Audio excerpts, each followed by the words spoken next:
Hi, I'm Morgan. Welcome to my channel, and today I'm going to be doing my May wrap-up. May was actually a really good reading month, especially compared to the rest of the months of this year, which haven't been the best. But this is the pace I'm going for. Like, this is the goal.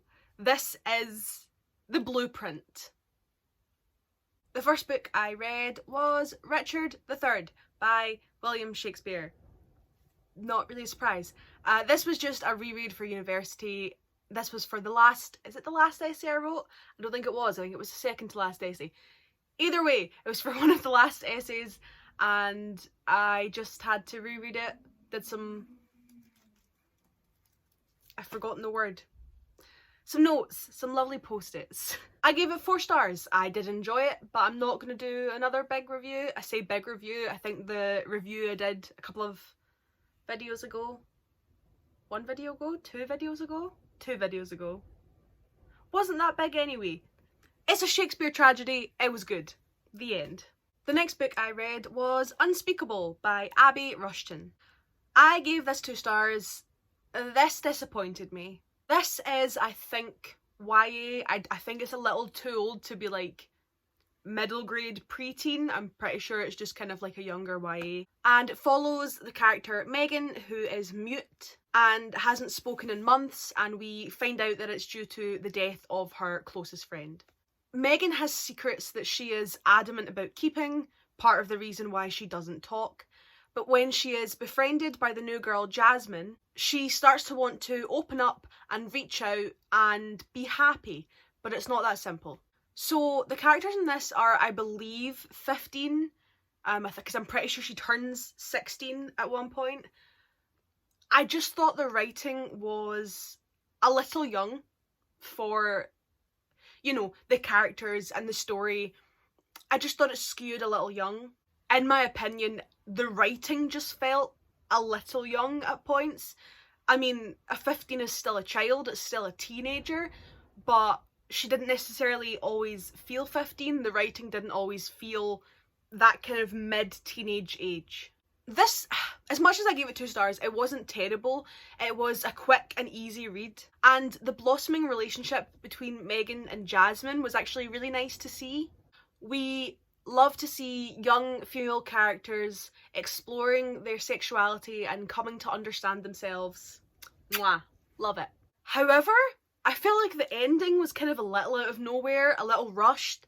There was the fire, there was Megan's best guy friend being himself, and then the one kind of bully girl showed up in the forest out of nowhere. I was like, why are you here? How did you know to be here? That made no sense to me. And I think, to be honest, the ending is what kind of solidified the 2 stars to me, because I think for most of the book I was kind of going back and forth between like 2 and 3 stars, like, because it's not terrible. I just didn't particularly enjoy it. I guess I kind of expected something more from Megan's secrets and her relationship with her best friend who'd passed. And I feel like the plot overall was just kind of really disappointing and really basic and not at all what I expected. Also, what was up with Jasmine's old school? Like, there's the whole thing where it's like implied that she was getting bullied and stuff. But what happened? We never really got like that was just kind of there. It wasn't really tied up, but I don't know, that confused me too. And one thing that kind of did make me feel iffy was that Jasmine didn't seem as into the relationship as Megan. I think that was just the writing. I don't know, it just kind of didn't sit right with me. It just kind of put me off slightly, but at the same time it's good that it was shown that you can explore yourself, like you don't have to understand, you can just kind of try and figure it out. So that was a good thing, but overall it wasn't the best, didn't super enjoy it. The next book I read was Dr. Jekyll and Mr. Hyde with The Merry Men and Other Stories by Robert Louis Stevenson. That's a mouthful. I gave this 3 stars. This is a collection that I bought for uni. No surprises there. I did end up reading the whole thing. I only needed it for Dr. Jekyll and Mr. Hyde. But I did read the whole thing. it was hard. Victorian writing can be truly a bit of a slog sometimes. And I say that as someone who enjoys Victorian literature. Like, I love a good bit of Victorian Gothic. This was just hard at points. So, as you may have guessed from the very long title, this is actually just a series of short stories, with Dr. Jekyll and Mr. Hyde being the longest. And as always, it's kind of a hit or miss. My neighbour's dog's barking. I don't know if you could hear that when I was talking. If so, apologies. But it's warm and the window's open. So the main story that's in this is Dr. Jekyll and Mr. Hyde. You probably know the kind of basics. Man experiments on himself, ends up becoming two completely distinct people inside one body. However, when they change between people, there is a literal change in body. Very weird, very creepy. I actually really enjoyed Jekyll and Hyde.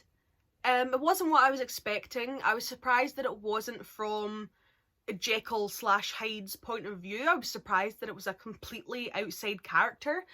I don't know why. I kind of assumed it would be some sort of like epistolary novel. I assumed it would be Jekyll writing the story and like confessing to all of these things, but it wasn't. And it was more of a mystery than that, so I think that was a really good aspect. However, for the rest of the short stories, like I said, kind of a hit and miss. I am not a big fan of Robert Louis Stevenson. I just don't always enjoy his writing. Kidnapped has scarred me deeply in my soul, and I just kind of find his writing in general a hit or miss. But I'm glad that that kind of hit or miss feeling was more to do with separate stories than the whole thing, because I hate getting into a book and being like, I hate all of the stories. Some of them are quite good. So that was a nice feeling.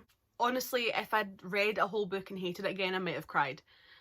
But it's done, and I've now read Dr. Jekyll and Mr. Hyde, which is a classic. The next book I read was If Not Winter, Fragments of Sappho, translated by Anne Carson. You can't really see the cover very well because of my lighting. But it's nice. It's very simplistic. It's pretty. I gave this 4 stars. As it says in the title, it is a translation of Sappho's poetry. If you've never heard of Sappho, she was a Greek poet who we don't have a lot of kind of information on. We don't have a lot of her work. It is very fragmented, hence the title. When it comes to her work, I believe there's only one fully completed poem that we have, and the rest of it is mostly kind of put together piecemeal through references in other Greek texts and scraps of papyrus that have been found in what is essentially just kind of trash. Thankfully, these scraps have survived though, and that has kind of led to what we call fragments, because like you see on the front page, it's not full sheets of papyrus, it's pieces, and it's kind of left us with phrases and sections, and people have for a long time been really interested in just kind of putting together what she wrote, because mostly what we know is that she was a poet and she was known for being a poet, but we don't know why, because we don't have a lot of the poems that are talked about. I actually really enjoyed this. I would have been sad if I didn't, to be quite honest, because Sappho is known for, you know, being like a romantic poet and being sapphic, hence it's where the whole word sapphic comes from, Sappho and the Isle of Lesbos. And I do kind of get it now, because some of her writing is very good. It is like truly chef's kiss. I love it. Hence all of the notes I have here, because it's very long and it's like a fragment per double page. This copy, which is Anne Carson's translation, has the Greek on this side and then the translation. So it is one fragment per page, and these are all of the ones that I really liked. A lot of it is really memorable, and I will be going back and rereading sections of it, because what's the point in poetry if it doesn't make you want more? What's the point? Also, one of my friends, Rachel, wrote a poem kind of talking about and based on Sappho, and then she made her own like blackout poem of it, and that is all I can ever think of when I think about Sappho, and throughout reading this entire book I was just like, Rachel. So that was nice. So next I read a book that I've been trying to finish for a while, and I actually started reading last year at some point, and that is The Shining by Stephen King. I don't know how I feel about this cover. Like, it matches, it's a whole set of like Stephen Kings that match this, and I have a couple of them, but I don't know, I think it's kind of weird. I gave it 5 stars. Jesus fucking Christ. I cannot even begin to describe how much I enjoyed this and how surprised I was that I enjoyed it that much. This is classic King. This is what makes King Stans King Stans. Like, if someone ever talks about Stephen King and you're like, I don't understand, why do you like him that much? This is why people like him. Because it's in there. In between the misogyny and the stuff he wrote when he was on cocaine. It's in there. Chances are you have some idea of what The Shining is about because of the movie, which is extremely famous, and it's just kind of generally known in the, you know, the pop culture lexicon. It's in the public consciousness. I was about to say knowledge, that's not the right word. But in case you have no idea what it's about, it's a kind of slow creeping horror that's set in this massive hotel over winter, and it follows 2 parents, Jack and Shelley. No, Shelley Duvall's the actress. Oh, I've blanked on her name. Hold on. I've completely forgotten her name. Wendy. Wendy, that's why. Jack and Wendy and their son Danny. So Jack gets a job as the winter caretaker at this hotel that shuts down over the winter, and they move in all alone in this big massive hotel that is actually full of ghosts, and there's definitely something very supernatural going on. The hotel itself is very supernatural, and Danny, who is the 5-year-old son, has a kind of supernatural ability that is called a shining throughout the entire book, thanks to one of the hotel workers who warns Danny about the supernatural stuff. Jack is a recovering alcoholic who has recently lost his job, and the relationship between him and his wife and him and his son have kind of been rocky. They've been trying to fix things, and for once they think things are looking up. They are not. Slowly but surely it becomes clear the hotel is a lot more than it seems. I think this is the first time I've genuinely been scared by a book. Like, I've read horror. I've been creeped out. I've had weird, gross feelings about gory and violent scenes, but this had some genuinely fear-inducing moments where I didn't even realise how scared I was until I was looking over my shoulder. Truly, there was a couple of times where I would finish a chapter and put it down and just be like, Jesus fuck, what did I just read? What are the feelings that are inside of me right now? And oh, it was very impressive. Now, I did give this 5 stars, but that is with the caveat that this is a Stephen King book that was written in the 70s. So there's definitely some like racism and sexism in there.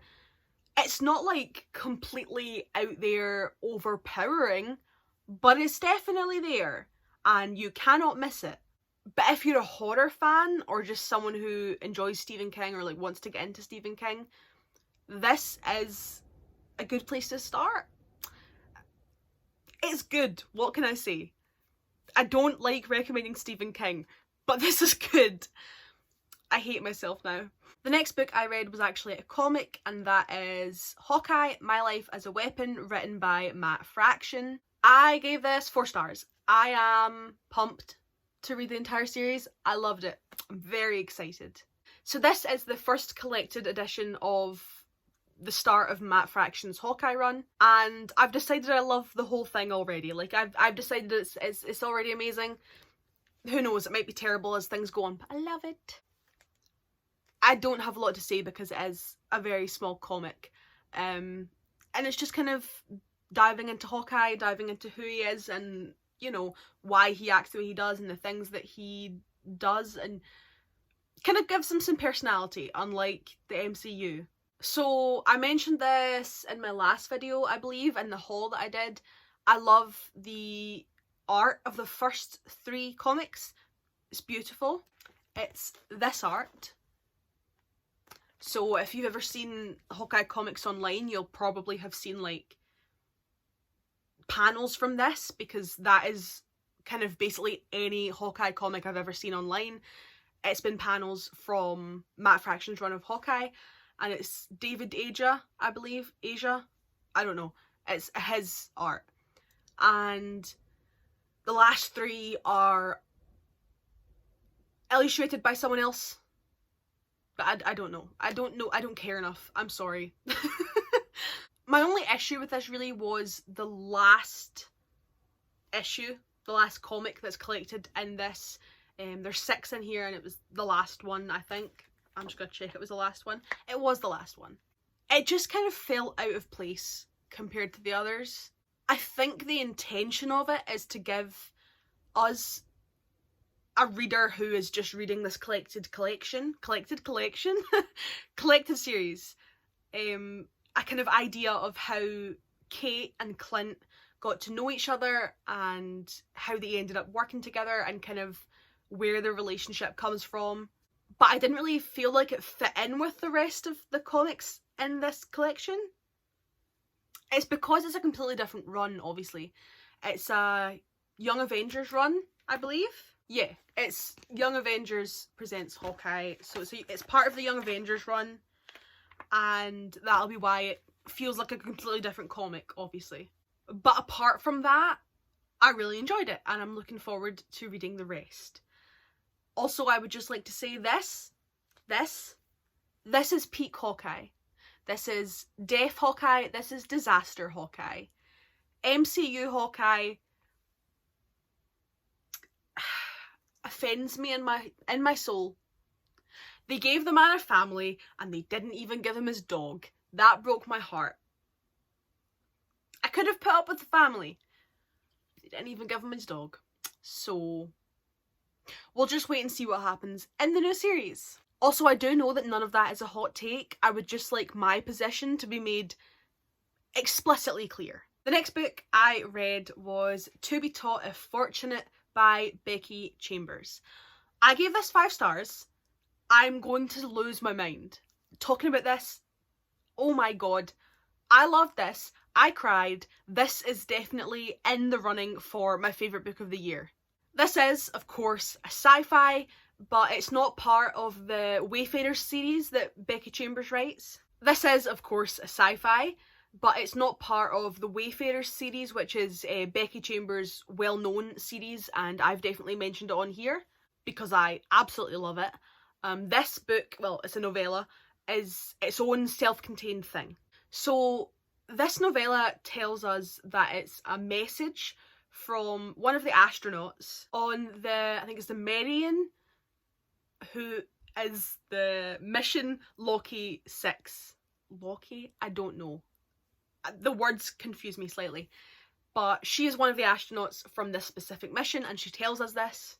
And her tale, which she is relaying to us, follows her and her 3 teammates as they explore the planets that they were sent to explore, looking for signs of life and civilization. I loved this. I loved it. Like, I don't even think there's words to explain just how much I loved it. I adored the found family in this team. I loved the loneliness of space and the way that Becky Chambers presented it, while still showing that they were all very passionate about what they were doing. They were doing something that they loved, and they were creating science and discovering the universe, and they loved it. But there's still that very human loneliness there. Beautiful. It was beautiful. And like the whole concept of giving up part of your life to benefit others, to benefit science with a capital S. Oh, 14 light years. They're basically guaranteed that their families will be dead by the time they come home. or at the very least, very, very old. But they still choose this, and that, oh, blew my mind, got to me, I loved it. I'm not going to spoil it, because I want to encourage every single person to read it. But the ending made me cry so much. There was just so many emotions. Becky Chambers explores so many ideas around science and space and innovation and humanity and our place in the universe and what it all means when it comes together. And I loved every single second of it. This was a relatively quick and stunningly beautiful read that I would definitely recommend, especially if you're a sci-fi fan who likes the more small, quiet, kind of self-contained human aspects of sci-fi. If you have enjoyed Becky's other work, you will definitely like this. And now we're on the last book that I didn't write any notes for because I'm not smart. And that book is Horror Store by Grady Hendrix. I almost forgot his name. This is another one that I mentioned in my last video in my haul. But I was very excited by it, and I just kind of wanted to get some easy reads to kind of round out the month of May, because it's been a lot. I've been reading a lot of uni books and I wanted to read some stuff that I was going to enjoy. This is one of them. I gave this 3 stars.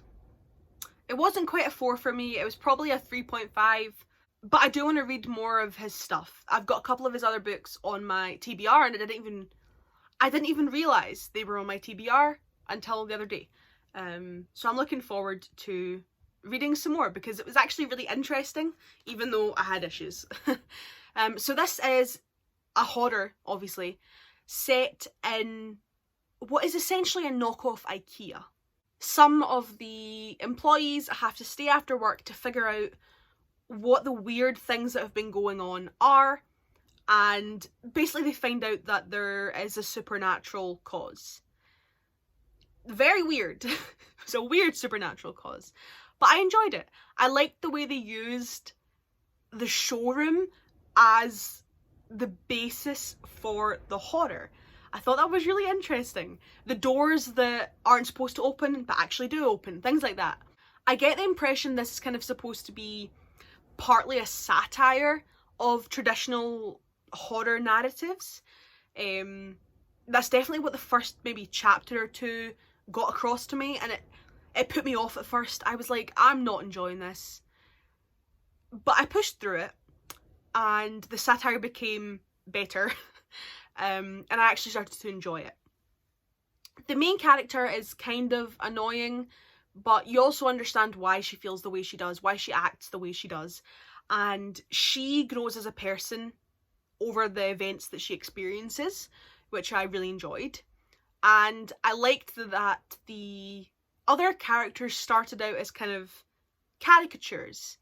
And the main character, I've forgotten her name, that's why I'm just saying the main character, hold on. Amy. Doesn't tell you on the blurb. Amy, our main character who we follow, she realises that these people around her aren't caricatures and actually have something deeper. They have souls, essentially, is the whole point. They have parts of themselves that she has refused to acknowledge, which is part of the satire thing where we put people into boxes and don't let them be anything else. Amy has to learn that they are other things and she herself can be other things. And that part I really enjoyed. I liked how she came together with someone that she didn't really like by the end of the novel to decide to help people. And yeah, that was actually really heartwarming. I liked that it wasn't all wrapped up tidily. There's still the chance that the supernatural thing is probably still there. There is still a chance that they can help people who were taken from them. And I think that's a kind of realistic way of looking at horror. You know, a lot of horror narratives are like, the evil has been defeated, we have been saved. But that's probably not how it would work, because most normal people aren't going to defeat a ghost. You know, like we watch the movies, and the narrative is that we are the person who has defeated them after all these people who have come before, and the impression kind of is that they are the people who have come before. They're people who are experiencing it, but then they come back because they were defeated by it, but now they want to defeat it for people. That was a bit of a rant, but I enjoyed the ending a lot more, and I enjoyed where it went, even though the first maybe chapter and a half made me think it wasn't going to be an enjoyable kind of satire, but then it was. I also really liked the kind of the satire of the big company. That was just funny. Like, as someone who doesn't like capitalism, it was very good. And the fact that the company's reaction at the end was just like, pay everybody off, this never happened. Yeah, that was good. That did make me laugh. I did enjoy this. I thought it was different. It was not something that I probably would have expected to pick up, but it was good. And it was fun, and if you like a fun horror that's actually still good, like, you know, well-written horror but still fun, I would definitely recommend. It's also it just looks cool. Look at this. You've got... I love books like that. Give me something gimmicky, it's fun. Anyway, those are all of the books that I read in May, which was 8, I believe. Phenomenal, considering that the other month I was only reading like 2. If you've made it to the end, thank you so much for watching. I'd love if you could like, comment, subscribe. Come chat to me in the comments down below or in my social medias, which will be linked in the description. My next video is not going to be a wrap-up, eventually, finally. I'm going to do the mid-year book freakout tag. Yay! So look forward to that. As always, thank you so much for watching, and I will see you next time. Bye!